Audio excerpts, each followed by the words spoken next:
Anyway, pumunta tayo sa isa nating segment dito, ang pera o bayong. No, hindi. Wala tayo. Segment na kapeligro questions. Yeah. So ito galing to sa mga, kapeligro tawag natin sa mga Kapeligro. nanonood. Kapeligro, yan. Hello, Chaka and Ichan. Itago nyo na lang ako sa pangalang Alex Marie Dinabig. Hindi, wala. Alex lang pala. Alex. May nangyari lang recently, huhu. O tari na bakla, may huhu pa. May nakilala ako online, araw-araw kami nag-uusap hanggang sa na-fall ako.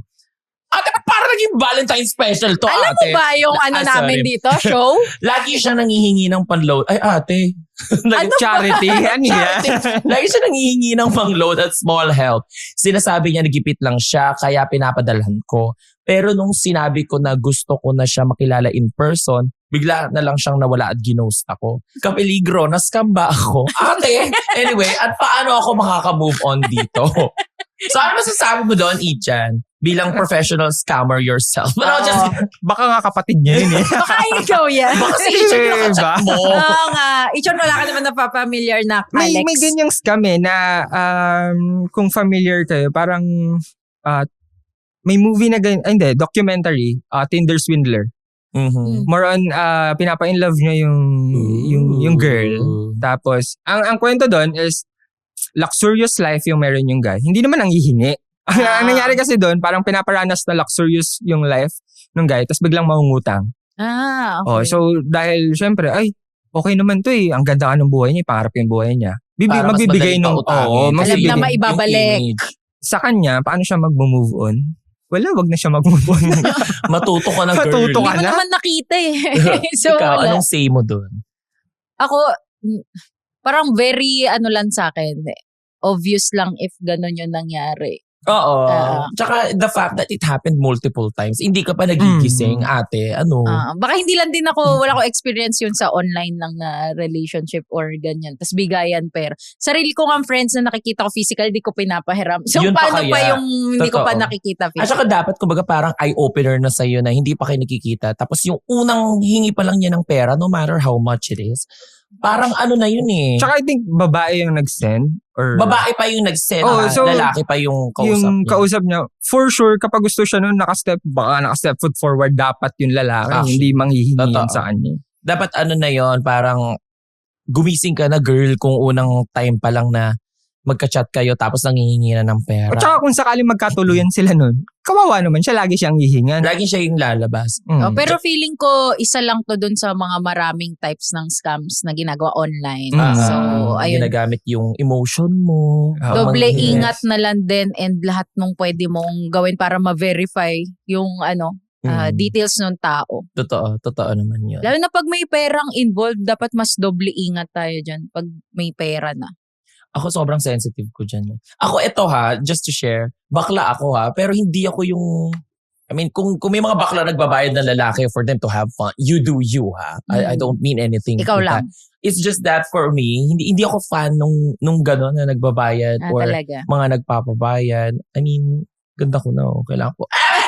Hindi talaga ako fan. Hindi talaga ako fan ng mga ganon. So, be careful na lang din sa mga mima natin dyan. Lalo na sa LGBT, medyo baka prone din ng perang involved when it comes to scamming. Pero with that, the problem is, meron kasing mga tao na baka kulang sila sa love.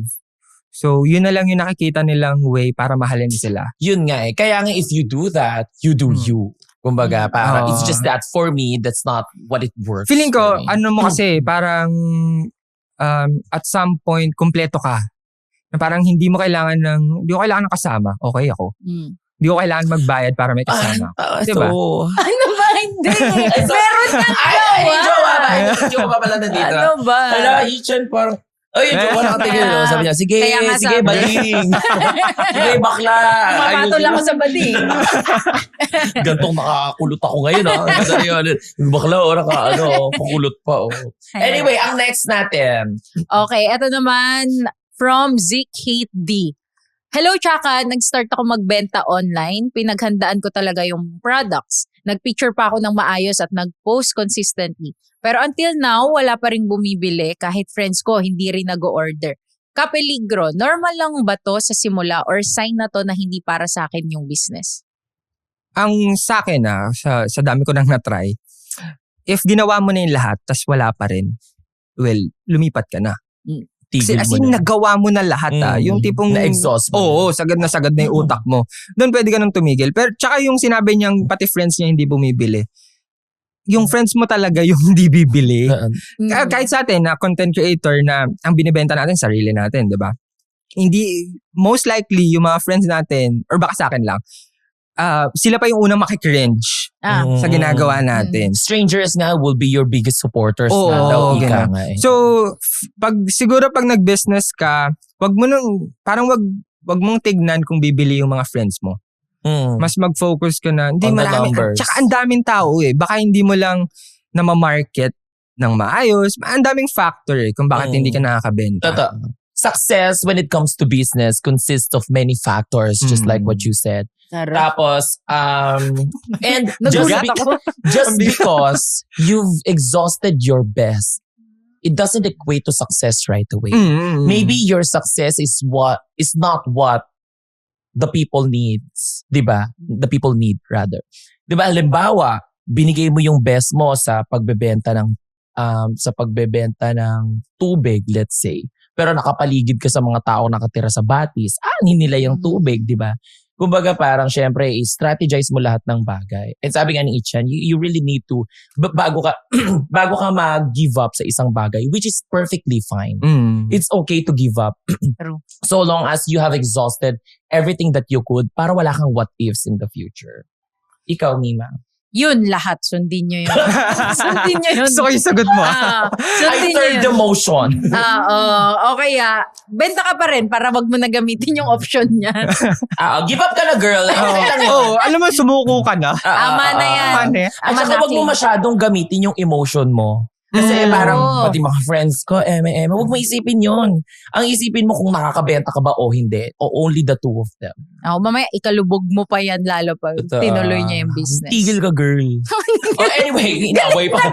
Galit na. Sorry. Wala na nga nabili. Just got Inaway carried niyo away. pa. Anyway, dahil dyan, from Sashin0320, hi Chaka and Ichan, may idea ko na sure ako magva-viral. Pag yan di nagva-viral, sinasabi ko, babalikan kita. Medyo, sorry, umaangat yung acid ko. Okay. Medyo controversial siya at baka may ma-offend. Worth it ba ang virality kahit may kapalit na backlash? What's the point? Pag nag-viral ka, ano nang next plan mo? Like, kasi pwede ka namang ang daling mag-viral, pero kikita ka ba dyan? Like, for example, nagnakaw ka, tapos kinontent mo, kung akyat bahay ka, montage kung paano mo ninakaw, viral ka nun. Ano kayo may montage? Diba? Minontage mo, kukunin ko to. Yung gagana. So for today's video, we're gonna be... Okay, time-lapse mo, diba? Kung paano mo tinatanggal, yung ganun. Viral ka nun. Pero, worth it ba yung kasamaan kung hindi naman pagkakaperahan? Ay, Hindi, kasi dapat Saan mo itatanong yan?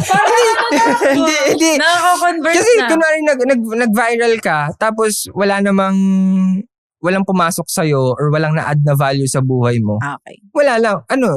Kasi yun ang hirap eh. Minsan kasi parang gusto mo lang mag-social media for fame. Pag naabot mo na yung fame, ano na? What's next? What's next? Laging may ganun eh. So, feel ko sa kanya, i-check niya muna yung sarili niya. Gusto niya ba talaga gawin yan? Or gusto mo lang mag-viral? Kasi, baka ginagawa mo yun for audience, hindi para For sa sarili you. mo. Oo. And you should Just- be doing it for you. Baka Yes, naman ang gusto exactly. niya lang gawin yung Dubai Chewy ko. Yun lang pala. Sabi niya no? kasi controversial.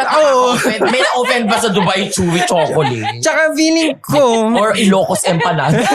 Gusto lang naman niya, bakit nagagalit? tsaka feeling kong at some point, kahit naman maganda yung sabihin mo, meron talaga sa iba, iba-ibang perspective yan eh.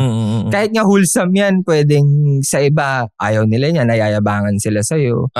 Mga ganun. So, mas kung saan ka na lang papunta after nung gagawin mong virality na Oo, yun. Yun like- na lang isipin niya. Tsaka kung masaya ba siyang, or ito na lang, kung ikaka-proud niya ba na ginawa niya yun? Na pag nakita ng anak niya yun, uy, ma, sinabi mo to? Mapaproud ba siya doon? Kaya ba Ganun na lang.